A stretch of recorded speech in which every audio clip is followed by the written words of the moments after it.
तो जय श्री श्याम, जय खाटू श्याम। तो आज मैं आप लोगों को बताने जा रहा हूँ खाटू श्याम जी की कहानी। तो अगर आप लोगों को वीडियो अच्छी लगे तो आप लोग प्लीज़ वीडियो को शेयर और कमेंट ज़रूर करें।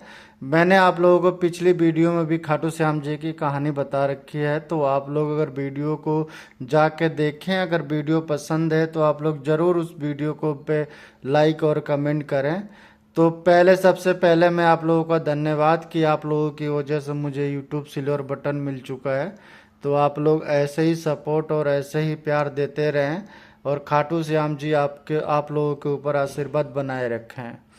तो अब मैं शुरू करने जा रहा हूँ खाटू श्याम जी की कहानी के बारे में। तो आप लोग पूरी वीडियो को देखें और पूरी वीडियो में बने रहें। तो आप लोगों को बताऊंगा मैं खाटू श्याम जी की महाकाल खाटू श्याम जी की पूरी कहानी, जो महाभारत काल से लेके कलयुग तक की। तो आप लोग वीडियो को देखें और वीडियो को ज़्यादा से ज़्यादा शेयर करें। तो अब सबसे पहले मैं आप लोगों को दिखा दूं कि ये हैं खाटू श्याम जी। तो ये हैं खाटू श्याम जी का आप लोग खाटू श्याम जी से आप लोग अर्जी लगा लें।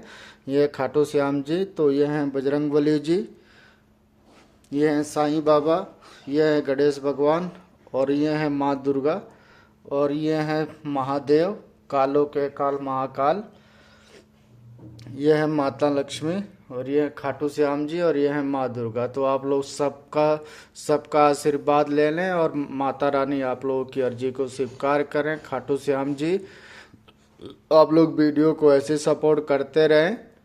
तो अब मैं बताने जा रहा हूँ खाटू श्याम जी के बारे में, और आप लोगों को मैं बता रहा हूँ कि अगर अगली वीडियो में महाकाल जी के ऊपर बताऊंगा केदारनाथ मंदिर के बारे में, कि केदारनाथ जी का मंदिर जो वहाँ पर स्थापित हुआ और वहाँ पे क्या उनकी कहानी है केदारनाथ जी महाराज की, तो मैं आप लोगों को बताऊंगा महाकाल जी के बारे में नेक्स्ट वीडियो में।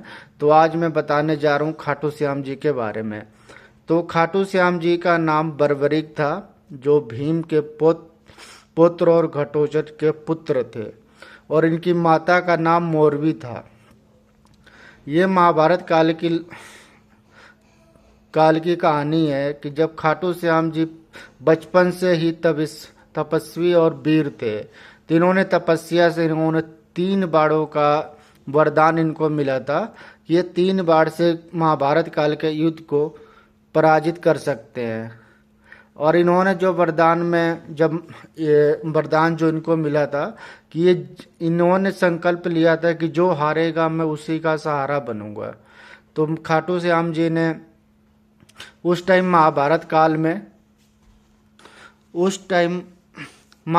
काल में कौरव और पांडवों के बीच में युद्ध चलने वाला था। तो उस टाइम बर्बरिक जी ने अपनी माता जी से पूछा कि मुझे भी महाभारत का युद्ध देखना है कौरव और पांडवों के बीच में, तो मैं भी जाना चाहता हूँ। तो उनकी माता जी ने बोला कि आप किसकी तरफ से लड़ेंगे। तो बर्बरिक जी ने बताया कि मैं जो हारेगा मैं उसकी तरफ से लड़ूंगा, और जो पराजित होगा मैं उसकी तरफ से सहारा बनूंगा और मैं उसके साथ ही लड़ूंगा। तो ये सुन के माता जी ने उनको आज्ञा दे दिया कि आप जा सकते हैं। और खाटू श्याम जी ने ये सुन के अपना महाभारत का युद्ध देखने के लिए निकले।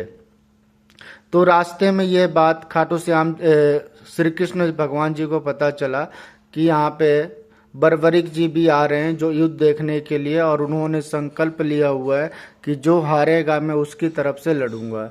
ये जानकर श्री कृष्ण भगवान जी अचंभित हो गए कि ऐसे तो युद्ध सारा ही खत्म हो जाएगा, दोनों लोग ही खत्म हो जाएंगे, क्योंकि जो हारेगा उन्हीं का सहारा बनेंगे। हम हारेंगे तो हमारी तरफ से लड़ेंगे, जब वो हारेंगे तो उनकी तरफ से लड़ेंगे।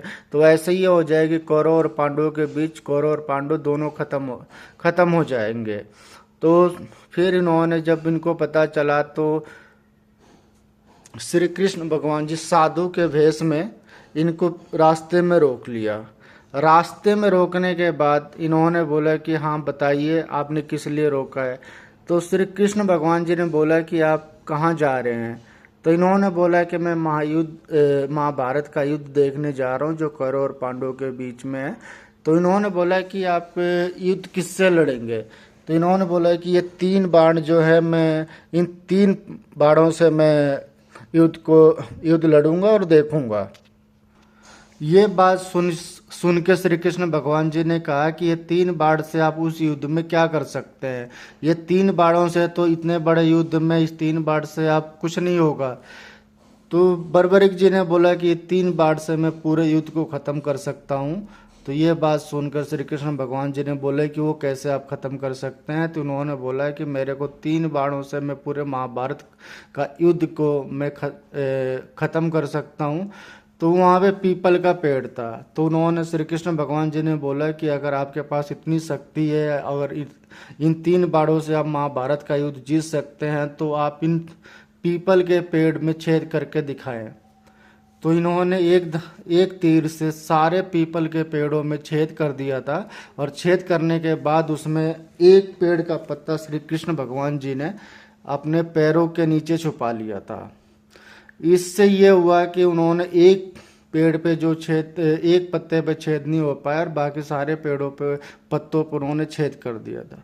ये देखकर श्री कृष्ण भगवान जी अचंभित हो गए और उनसे फिर देख के अचंभित हो गए। उसके बाद श्री कृष्ण भगवान के देख के अचंभित होने के बाद फिर बर्बरिक जी जाने लगे। तो जाने के बाद श्री कृष्ण भगवान जी ने ब्राह्मण के रूप में आगे उनसे मिले और ब्राह्मण के रूप में उन्होंने उनको रास्ते में रोका। तो फिर बर्बरिक जी ने बोला कि हाँ प्रभु, आपने किस लिए रोका है, आप बताएं। तो उन्होंने बोला कि मैंने इसलिए रोका हुआ है कि आप कहाँ जा रहे हैं। तो उन्होंने बोला कि मैं महाभारत का युद्ध देखने जा रहा हूँ। तो फिर श्री कृष्ण भगवान जी ने कहा कि मैं आपसे एक दान मांगूं तो आप दान दे सकते हैं। तो बर्बरिक जी समझ गए कि ये कोई साधारण ब्राह्मण नहीं है, ये स्वयं ये भगवान है। तो ये बात जब खाटू श्याम जी को पहले ही पता चल गया था कि ये भगवान है, कोई साधारण ब्राह्मण नहीं है जो मेरा शीश मांग रहे हैं। तो श्री कृष्ण भगवान जी ने बोला कि आपका मुझे शीश दान में चाहिए। जब बर्बरिक जी ने बोला कि आपको मेरे से क्या दान चाहिए, तो उन्होंने बोला कि मुझे आपका शीश दान चाहिए। तो उन्होंने खाटू श्याम जी ने बोला कि ठीक है, मैं शीश दान दे सकता हूँ, मगर मेरी एक शर्त है कि मुझे महाभारत का युद्ध पूरा देखना है। तो ये बात सुन के श्री कृष्ण भगवान जी ने बोला कि हाँ, आप पूरा महाभारत का युद्ध अंत तक देखेंगे। और ये बात सुन के बर्बरिक जी ने अपना शीश दान दे दिया। और शीश दान देने के बाद श्री कृष्ण भगवान जी ने बर्बरिक जी का शीश दान, उन्होंने क्या करा, शीश को एक ऊंचे स्थान पर स्थापित कर दिया जहां से महाभारत काल का पूरा युद्ध वो देख सके।